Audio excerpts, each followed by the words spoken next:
The great hall of Nexus Prime stretched high into the purple sky, its crystal walls catching the light of 3 distant suns.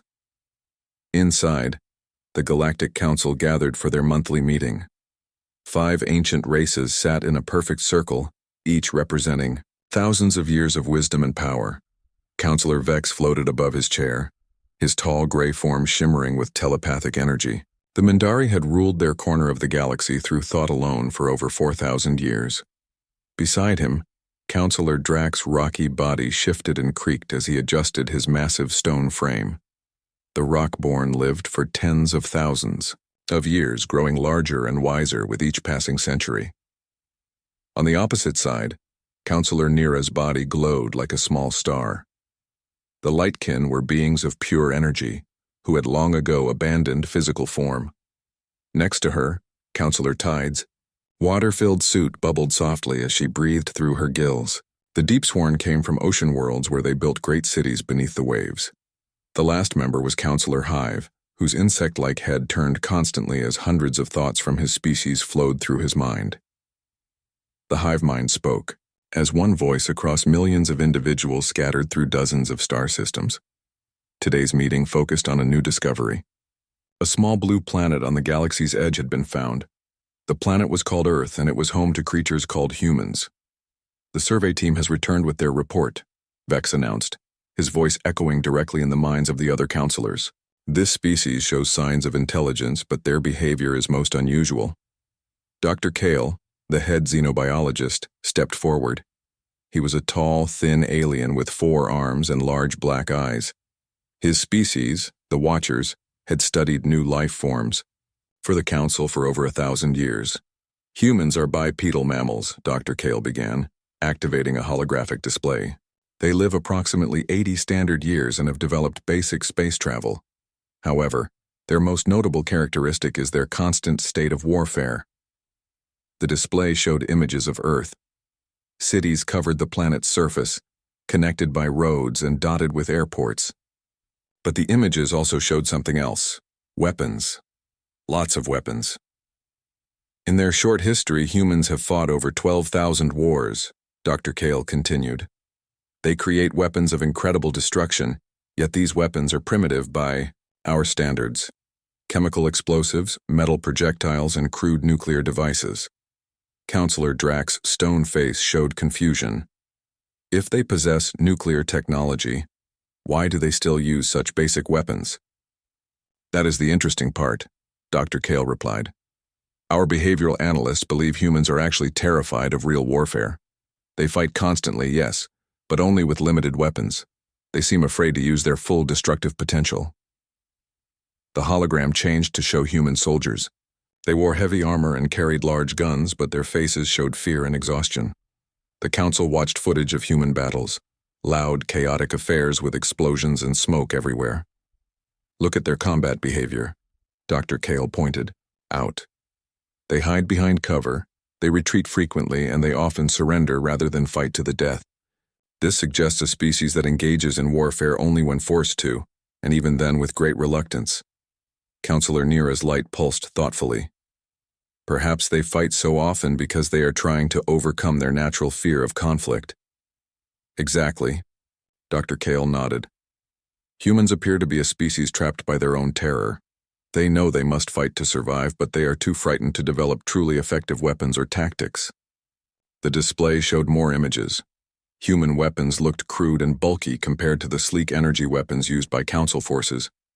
Human ships were covered in ugly metal plating instead of the smooth, elegant designs preferred by advanced civilizations. Their technology reflects their fear, Dr. Kale explained. Everything is overbuilt and defensive.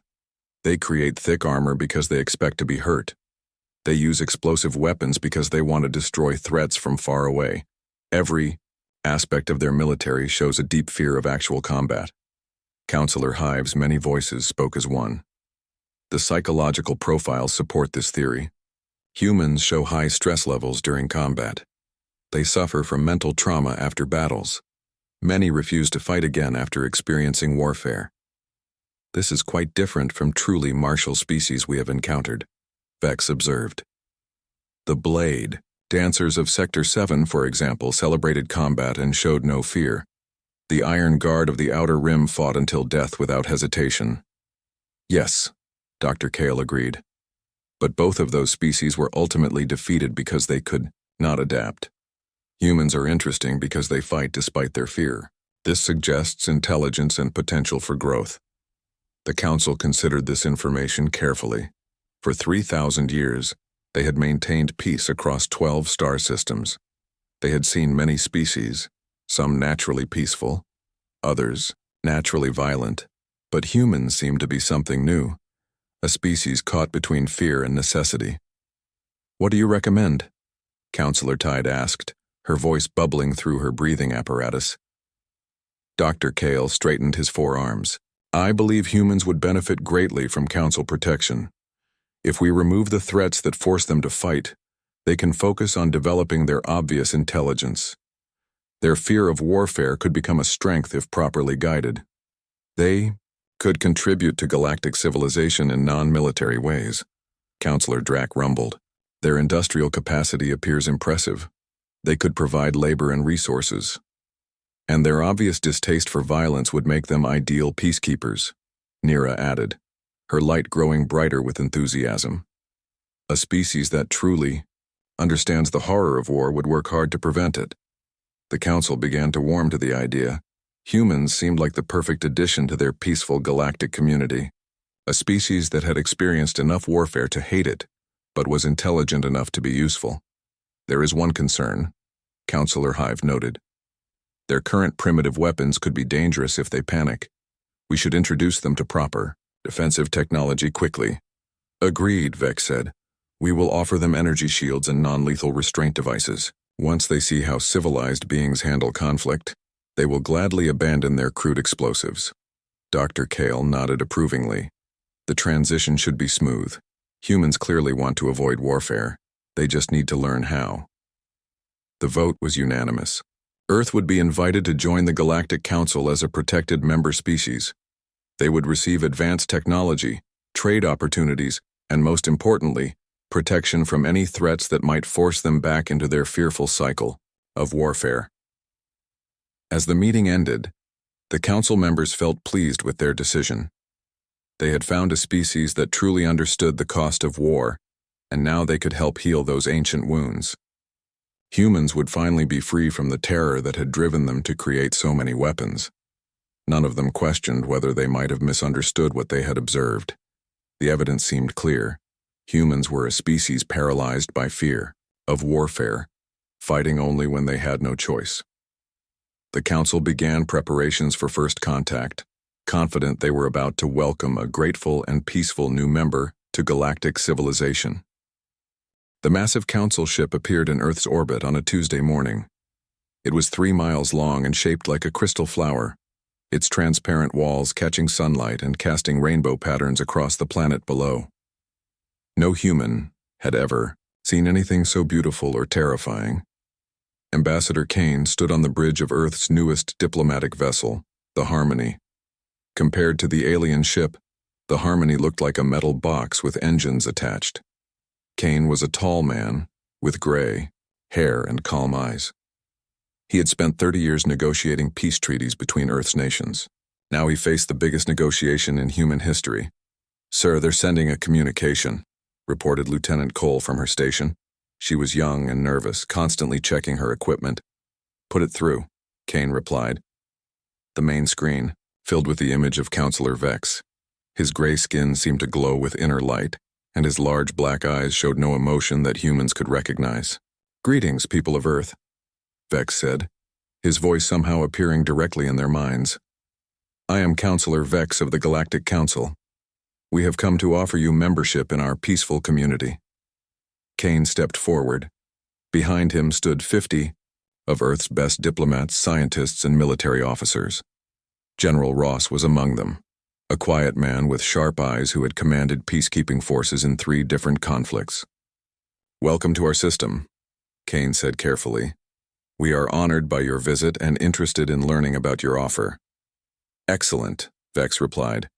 "Please prepare a delegation.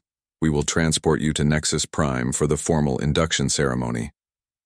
Within hours, the human delegation found themselves aboard the council ship. The interior was even more impressive than the outside. Corridors made of living crystal stretched in impossible directions. Gravity seemed to flow like water, allowing beings to walk on walls and ceilings.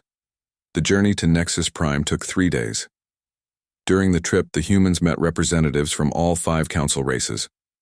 Dr. Sarah Lynn, Earth's head xenobiologist, spent hours talking with Dr. Kale about different species and their behaviors. "Your people have experienced much trauma from warfare," Dr. Kale said sympathetically. "We understand this fear. Many species go through similar phases before reaching true civilization." Dr. Lin looked confused. "Fear? I wouldn't say humans. Fear war. We've just learned to be careful about it." "Of course," Dr. Kale nodded knowingly. "It is natural to develop such defensive attitudes after experiencing so much violence." General Ross listened to these conversations with growing concern. The aliens seemed to have completely wrong ideas about human nature, but he kept his thoughts to himself and continued observing their hosts. Nexus Prime was a planet-sized city floating in space. Towers of crystal and metal stretched for miles into the void, connected by bridges of pure energy. Ships from dozens of different species moved between the structures like schools of fish. The induction ceremony took place in the Grand Assembly, a massive dome that could hold 1 million beings. The human delegation sat in a place of honor, while representatives from across the galaxy watched the proceedings. Counselor Nira began the ceremony, her energy form blazing like a small sun. "Today we welcome Earth and its people into our peaceful community. No longer will you suffer the terrors of warfare that have plagued your species." Kane tried to interrupt. "With respect, Counselor, I think there may be some misunderstanding about our relationship with warfare." "Please, Ambassador," Counselor Drac rumbled, his stone face showing what might have been kindness. "We know it is difficult to admit fear. Your people have been very brave fighting despite your obvious terror, but now you can rest." The ceremony continued with presentations of advanced technology. The council showed them medical devices that could heal any injury, communication systems that worked across galactic distances, and energy sources that could power entire planets. "These gifts will help your people transition away from your violent ways," Counselor Tide explained through her breathing apparatus. "No more will you need those terrible explosive weapons." General Ross stepped forward. "May I ask about your military capabilities? In our experience, even peaceful societies need some form of defense." The council members exchanged glances that somehow conveyed amusement. "Of course," Counselor Vex said gently. "We understand your people are fascinated by warfare, even though it frightens you. We will show you how civilized beings handle conflict." They were taken to a viewing platform overlooking a military demonstration. The council fleet arranged itself in perfect geometric formations. Each ship was a work of art, smooth curves, gleaming surfaces, and no visible weapons. "Observe," Counselor Hive said, his insect-like head tilting toward the display. A series of asteroids appeared in the distance, each one the size of a city block. The council ships began their attack. Energy beams of incredible precision struck each asteroid at exactly the same point. The rocks disintegrated into perfect spheres of glowing dust. The demonstration continued for an hour. Every shot hit its target. Every movement was calculated to the smallest detail. The ships never broke formation or changed their attack patterns. "Impressive. Precision," General Ross said when it was over. "Yes," Counselor Nira agreed, misinterpreting his neutral tone as awe. "This is what real military power looks like. Clean, efficient, overwhelming. Not like those chaotic battles your people fight with explosions and confusion." Dr. Lin leaned over to Kane. "They think our tactical flexibility is just panic," she whispered. Kane nodded slightly. The aliens had obviously studied human warfare, but they had completely misunderstood what they were seeing. They thought human unpredictability was fear, and human adaptability was confusion. "Your ships are very advanced," Kane said diplomatically. "We look forward to learning from your techniques." "Excellent. Vex replied. Soon your people will abandon those primitive weapons and embrace civilized conflict resolution. The delegation was given quarters in the diplomatic section of Nexus Prime. Their rooms were beautiful but clearly designed for beings who never expected to fight. There were no defensive positions, no emergency exits, and no weapon storage. That evening, the humans gathered in Kane's suite to discuss what they had learned. They think we're cowards, Lieutenant Cole said angrily. No, General Ross corrected. They think we're traumatized. There's a difference. Either way, they've completely misread us, Dr. Lin added. Their whole understanding of human nature is backwards. Kane sat quietly, thinking about the day's events. The aliens were clearly powerful and technologically advanced, but their military demonstration had shown something troubling. They fought like computers, not like soldiers. What concerns me, Kane said finally, is what happens when they encounter an enemy that doesn't follow their rules. General Ross nodded grimly. Their tactics are perfect for fighting asteroids, but asteroids don't shoot back. The conversation was interrupted by an announcement from Counselor Vex. All species representatives were requested to gather for an important briefing. Something had been detected on the edge of known space. As the humans made their way to the assembly hall, none of them realized they were about to witness the first signs of a threat that would change everything the Council thought they knew about warfare and the species they had just welcomed into their peaceful galaxy. The emergency session began at dawn on Nexus Prime. The Grand Assembly filled quickly as representatives from across the galaxy took their seats. The human delegation sat in their assigned section, watching as the normally calm council members showed signs of distress. Counselor Vex floated above his chair, his gray form flickering with nervous energy. His usual composed, telepathic voice carried an edge of worry as he addressed the assembly. 6 hours ago, our deep space monitoring stations detected an unknown fleet approaching from the void between galaxies, he announced. Initial analysis suggests a hostile force of significant size. The main display activated, showing a star map of Council space. Red dots appeared at the edge of the map, moving slowly but steadily toward the outer colonies. There were hundreds of them, perhaps thousands. Admiral Blake, Earth's senior military observer, leaned forward in his seat. He was an older man with weathered hands and eyes that had seen too many battles. Next to him, General Ross studied the tactical display with professional interest. The fleet consists of organic vessels, Counselor Drack rumbled, his stone face showing concern. They appear to be living ships rather than constructed craft. Our xenobiology teams have never seen anything like them. Dr. Kale stepped forward to present his findings. His forearms gestured at the holographic display as he spoke. We have designated this species the Void Swarm.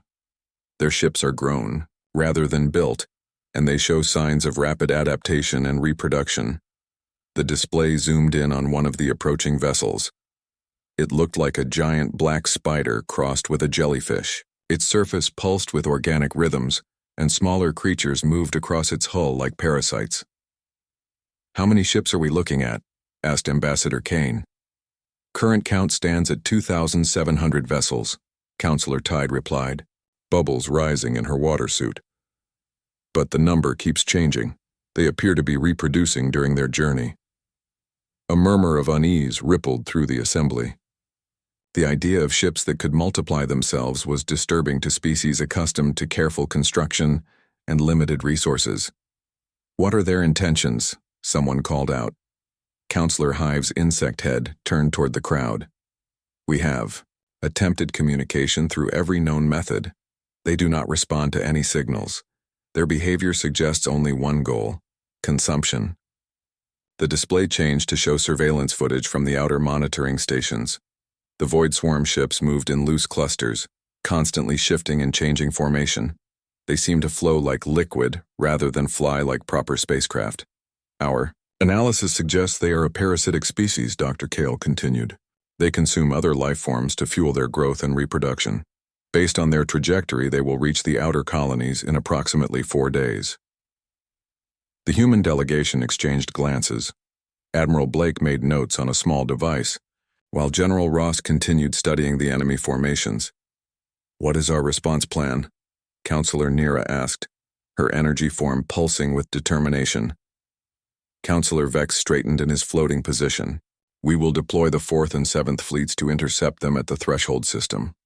Our superior technology and disciplined tactics should quickly resolve this threat." The assembly seemed to relax at this confident statement. The Council had never lost a major engagement in 3,000 years of peace. Their military doctrine was based on overwhelming technological superiority and precise tactical execution. "Fleet Admiral Tor will command the operation," Vex continued. "He has successfully resolved 17 border disputes using minimal force and maximum efficiency." Admiral Tor was a member of the Lightkin race, his energy form slightly brighter than Counselor Nira. He had never commanded during actual warfare, but his tactical simulations were legendary for their mathematical perfection. "The engagement will demonstrate proper military conduct to our newest members," Counselor Drac added, glancing toward the human section. "Your people will see how civilized beings handle threats without resorting to chaotic violence." Kane nodded, politely, though he noticed General Ross writing something in his notebook. The general's expression remained neutral, but his eyes showed concern.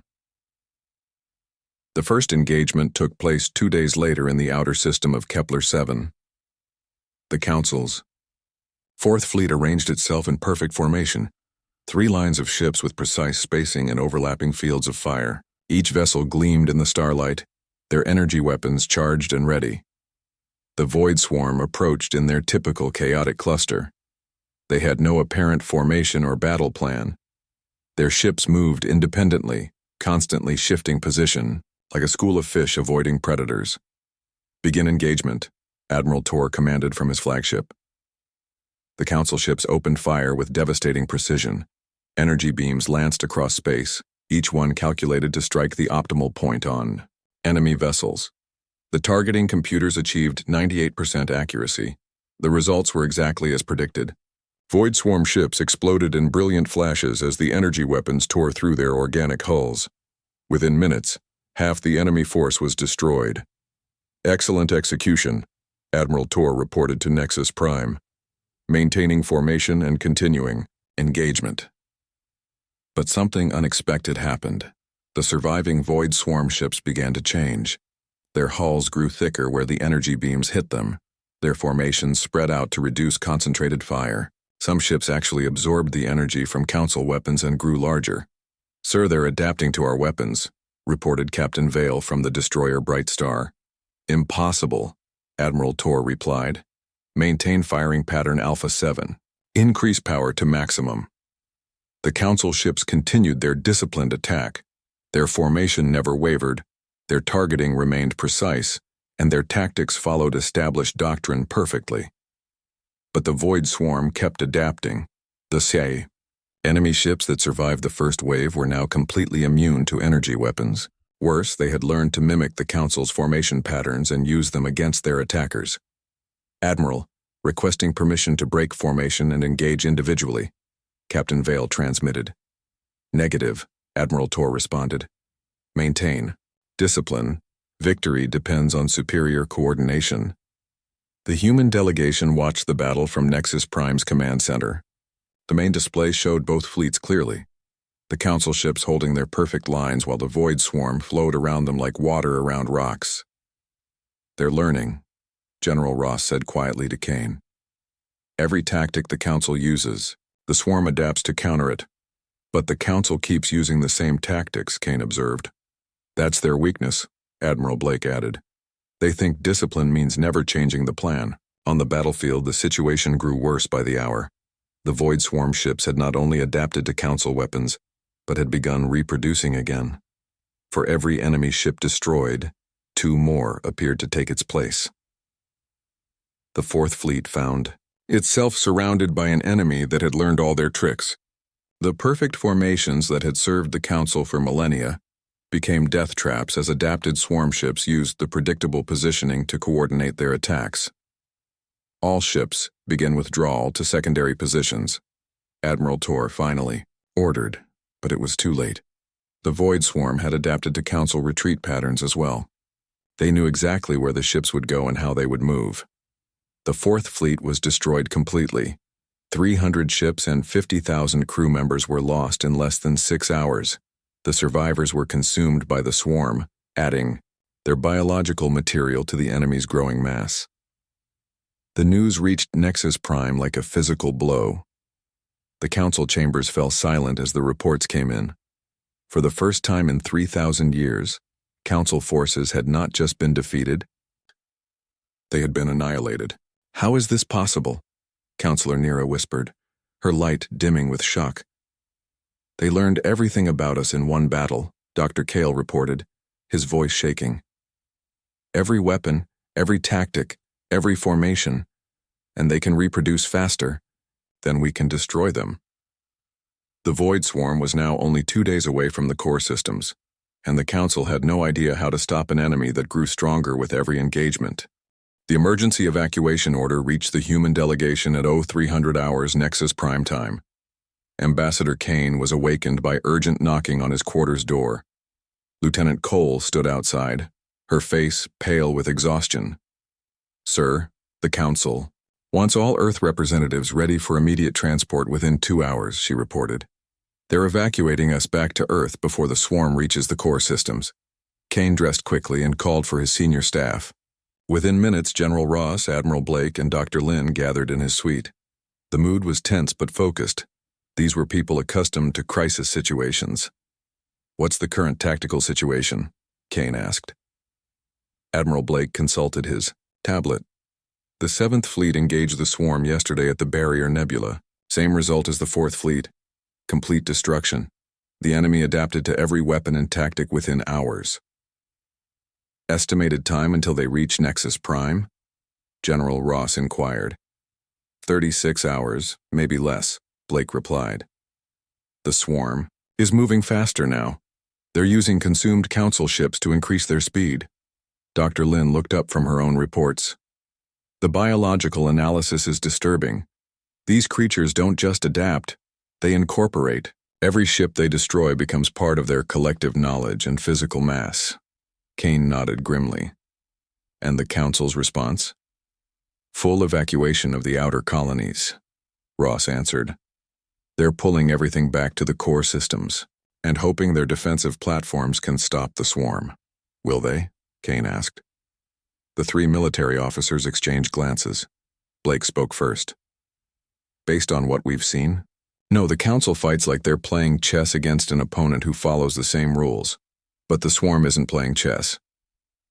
An hour later, the human delegation was summoned to the Council chambers. The Great Hall was filled with panicked voices as representatives from dozens of species prepared for evacuation. The once calm atmosphere of galactic civilization was cracking under pressure. Councillor Vex floated before the assembled humans, his gray form flickering with stress. "People of Earth, we deeply regret that your introduction to galactic society has been marred by this crisis. Transport ships are standing by to return you to your home system."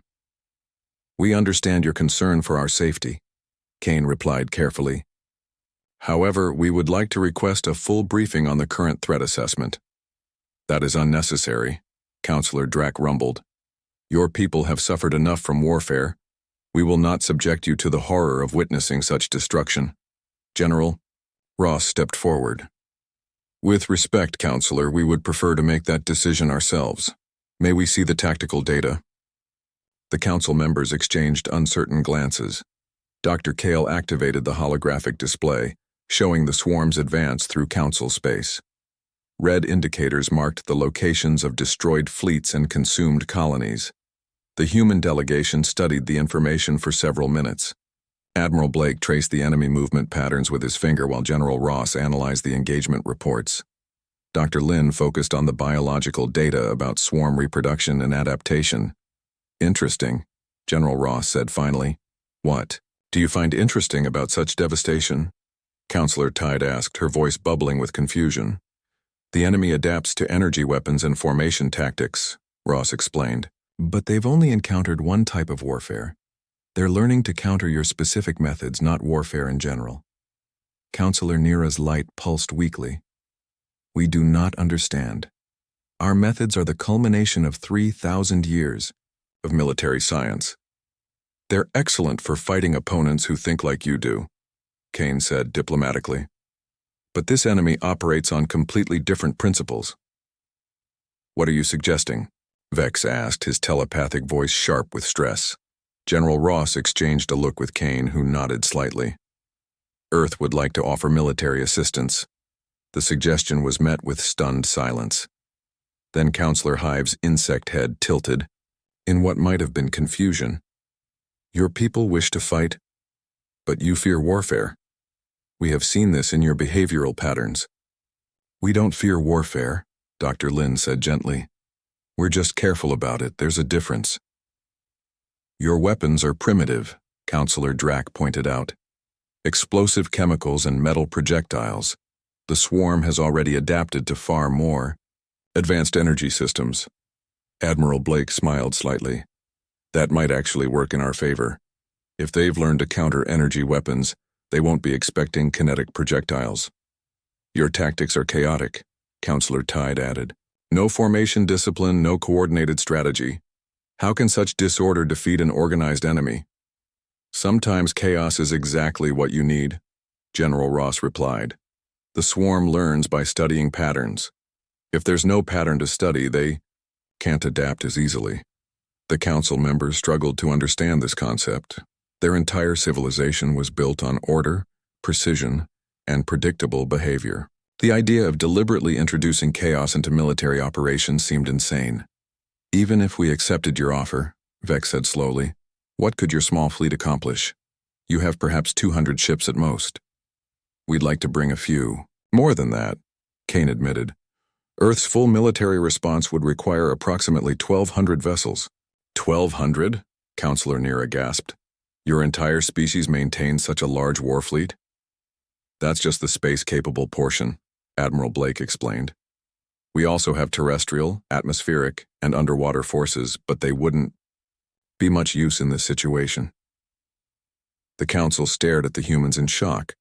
A species they had diagnosed as war-traumatized and fearful was casually discussing a fleet larger than anything the council had ever assembled. Why do you maintain such massive military forces if you fear warfare? Dr. Kale asked, his scientific curiosity overcoming his confusion. We don't maintain them because we fear war, General Ross explained patiently. We maintain them because we understand war. The best way to avoid fighting is to be so well prepared that enemies choose not to attack you. But your weapons are so primitive, Counselor Drack insisted. Primitive doesn't mean ineffective, Dr. Lin said. Sometimes the old ways work better than the new ones. The debate continued for another hour. The council was torn between their desperate need for help and their conviction that human military forces were inadequate. Finally, practical necessity won out. Very well, Vex announced reluctantly. Earth may send a symbolic force to assist in the defense, but we cannot allow your people to be slaughtered due to inadequate equipment and training. Understood, Kane replied. We'll send Admiral West with a light fleet for observation and support duties. What the council didn't know was that Admiral West was Earth's most aggressive combat commander, and her light fleet would consist of 200 ships specifically designed for fighting adaptive enemies.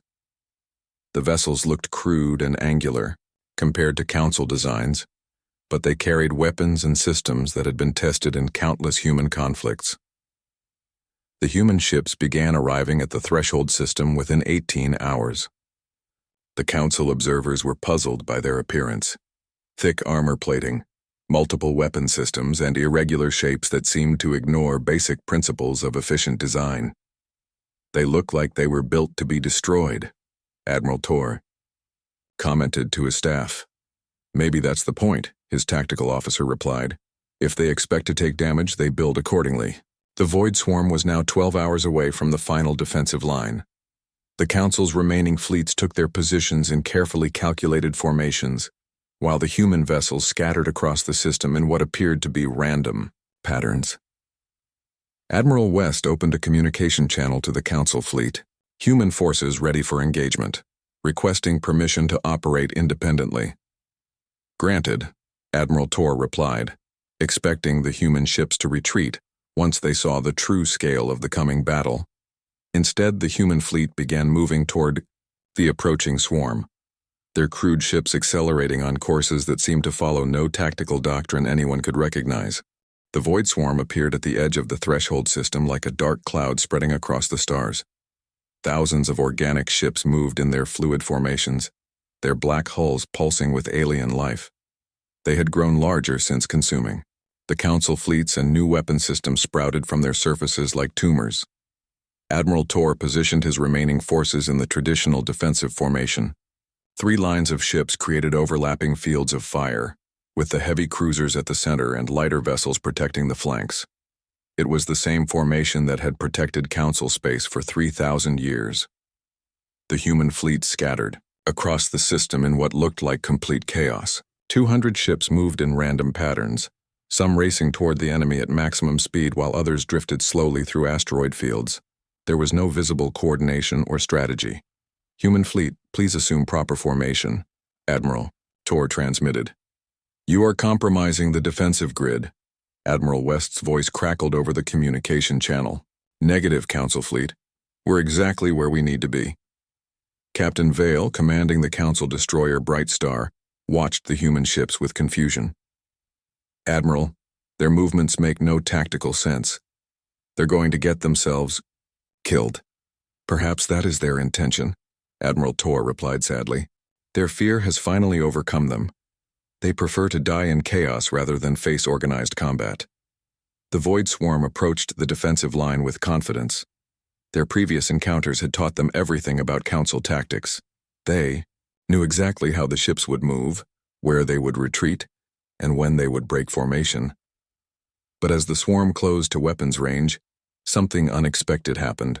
The scattered human ships suddenly opened fire, not at the main enemy force but at seemingly random targets throughout the system. Nuclear missiles streaked through space, detonating in brilliant flashes among the swarm's rear formations. Chemical explosives tore through bioships that had adapted to resist energy weapons. Kinetic projectiles moving at incredible speeds punched through hulls that could absorb laser beams. "What are they doing?" Captain Vale gasped as he watched the display. "They're attacking from impossible angles!" The swarm tried to adapt, but there was nothing consistent to adapt to. One human ship fired nuclear torpedoes, another used railguns, a third launched missiles filled with corrosive chemicals. Each attack was different, each strategy unique. Admiral West's flagship, the Defiant, rolled through a complex maneuver that would have been impossible for the elegant Council ships. Her thick armor absorbed direct hits from bioweapons, while her multiple gun turrets fired continuously in all directions. "All units, execute pattern thunder," West commanded. Shot 2. Human ships suddenly changed their behavior completely. Vessels that had been fleeing at maximum speed reversed course and charged directly into the swarm. Ships that had been attacking from long range closed to point-blank combat. The entire fleet switched tactics without warning.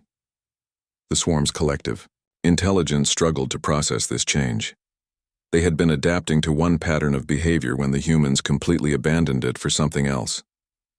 Their bioships began to show signs of confusion, their formations wavering as they tried to counter multiple different strategies simultaneously.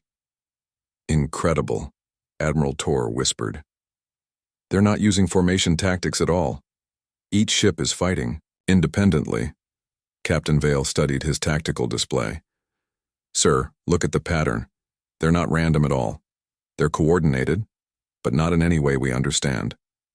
The human pilots were making split-second decisions based on instinct and experience. They adapted to battlefield conditions faster than any computer could calculate. When one tactic stopped working, they immediately switched to another. Lieutenant Commander Park, flying the destroyer Hammer, found herself surrounded by 3 swarm ships.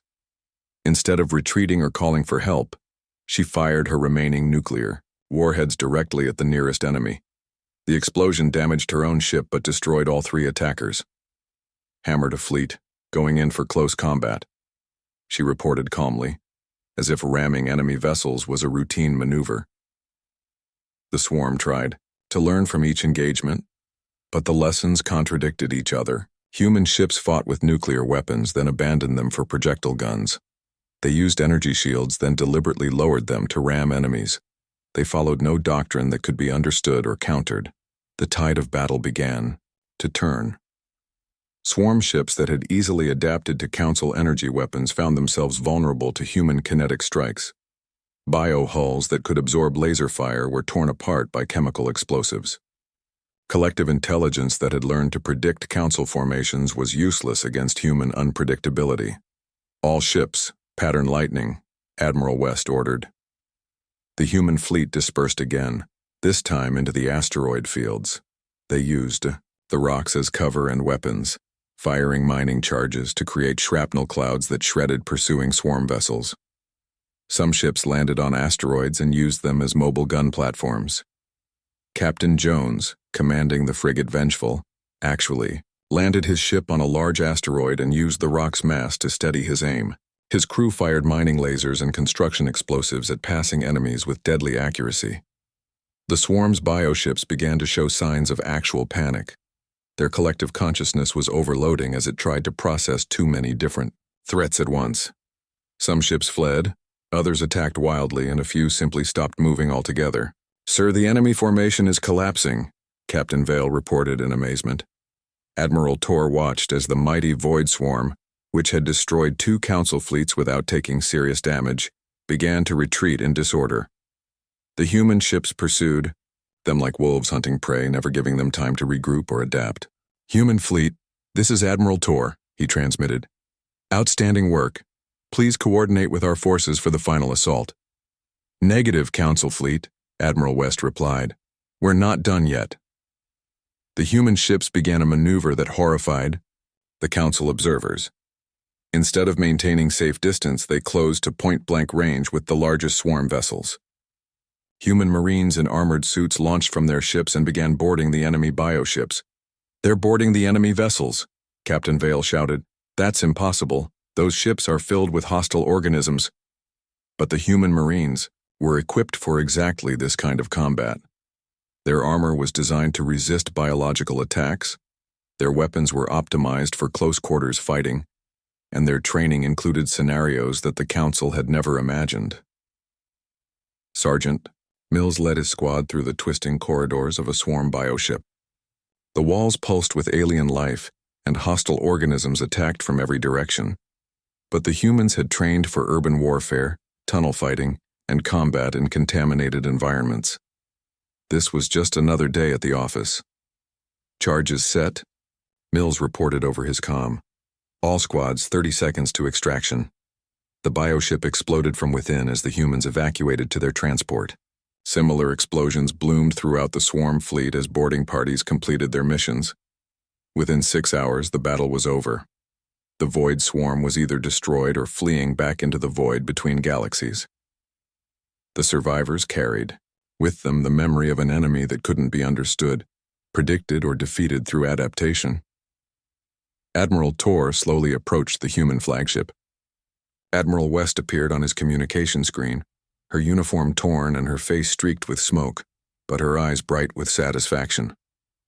"Admiral West," Tor said carefully, "we owe you an enormous debt.